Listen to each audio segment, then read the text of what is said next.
mamasyal ka sa Zambales ngayong tag-init, hindi pwedeng mawala ito. Ang mga hile-hilerang nagtitinda ng singkamas. Ang bayan ng San Marcelino sa Zambales tinaguri ang Singkamas Capital of the Philippines. Mula Pebrero hanggang Abril ang anihan ng singkamas. At para tumulong sa pag-ani ng singkamas, makakasama natin ang sparkle artist na nakilala sa kanyang role sa GMA Primetime show na Prima Donna. Sir, huliin niyo po yung babae niya. Manloloko yan. Sasampahan ko ng kaso yan eh. Ang kapuso nating si Althea Ablan. Ngayon, nandito tayo sa kalagitnaan ng araw. Charot, sa capital, Singkamas Capital of the Philippines. Home of the juiciest singkamas dito sa San Marcelino, Zambales. Kaya naman, hindi ko to palalagpasin mga kapuso dahil mag-harvest tayo ng singkamas. At ito, puntahan natin si Kuya Albert dahil nandito na siya. Tanghaling tapat. Hello, Kuya Albert. Hello. Ayan na. Ano pong ginagawa niyo dyan? Nangunguha na ng singkamas. Singkamas, Oo. okay. Sige, turuan mo ko, Kuya Albert, Sige. paano Ikaw, ba gawin tawakan yan? mo to para matesting mo siya. Okay, tapos anong Tapos gagawin hawakan mo natin? to. Pwede i-testing, pakita mo muna Sige, sa akin, pakita ko muna Kuya. sa'yo kung paano. Sige. Tusukin mo lang, tapos itaas, ibaba mo yung itak, tapos okay na siya. Okay. Paano mo malalaman, Kuya, na nandun yung singkamas? Meron siyang tangkay para makita mo yung Okay. O, sige bunga nga. ng lamas. Try. Okay, sige. Ah, Tusok mo muna. Tusok, tapos Hatak ayun. yan. Ang dali lang pala eh. O, di ba? Nakadalawa na tayo agad. Sige. Ayun. Oh, grabe ah. Mukhang nag-e-enjoy ka, Althea, sa pag-harvest ng mga singkamas, ah. Sa lupa ng Zambales, mabuwagag kasi yung lupa. Kaya ganito kasarap ang singkamas, parang andito na lahat yata ng kailangan ng singkamas. At saka ito rin yung kinabubuhay ng mga taga San Marcelino halos sa pagtatanim nito. Inaabot daw ng 4 na buwan bago anihin ng singkamas. Sakto talaga ang pagbisita mo, Althea. Ayan, Kuya, dami na nito. Siguro pwede na to pang singkamas pie natin. Oo, pwede na to. Marami na tong magagawa. Wow, tara, Kuya. Okay, sige. Masarap papakin ang malutong na singkamas, lalo na kung may asin o bagoong nakapares. Pero alam niyo ba na may mga dessert at iba pang lutuin na mas pinasarap ng singkamas? Dahil sagana sa singkamas ang bayan ng San Marcelino, isa sa mga sikat nilang produkto, singkamas pie. At ngayon, ito na yung mga na-harvest natin kanina na singkamas. Medyo challenging dahil first time ko din. Ang dami ko na na-experience dito.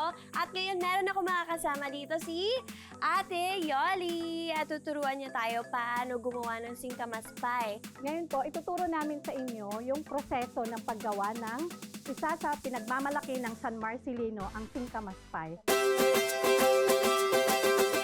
Una munang gagadgarin ang mga nabalatang singkamas. Seryoso siya, tinapos niya talaga. Gusto niya talaga.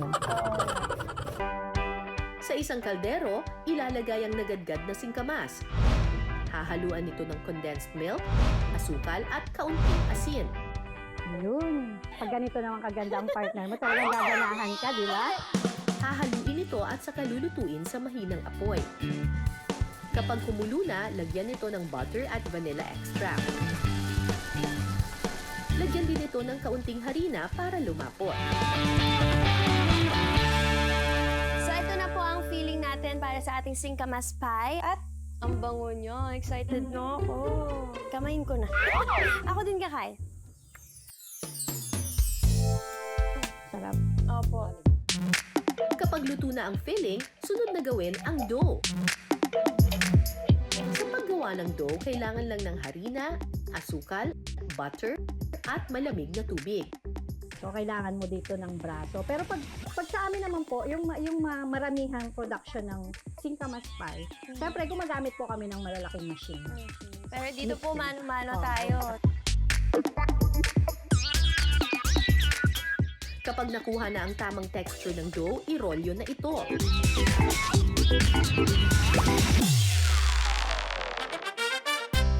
Ilalagay at ihuhulma ito sa maliliit na cup. At saka lalagyan ng singkamas filling. Diba? Ang dami, punong-puno. Ngayon, gagawa tayo ng next step po. Yes, ito So, na gagawa yung na tayo design. ng design.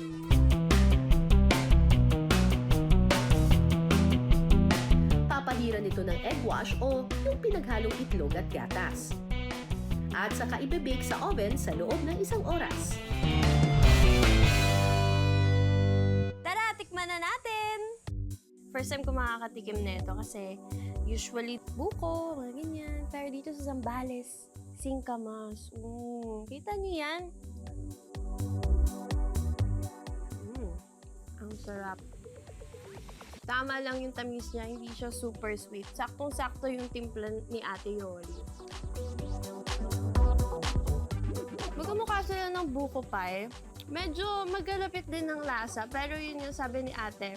Pinagmamalaki niya dito is tumatagal siya. Sumabot siya ng 10 days. So yun yung pinagmamalaki ni Ate Yoli dito sa Singkamas Pie.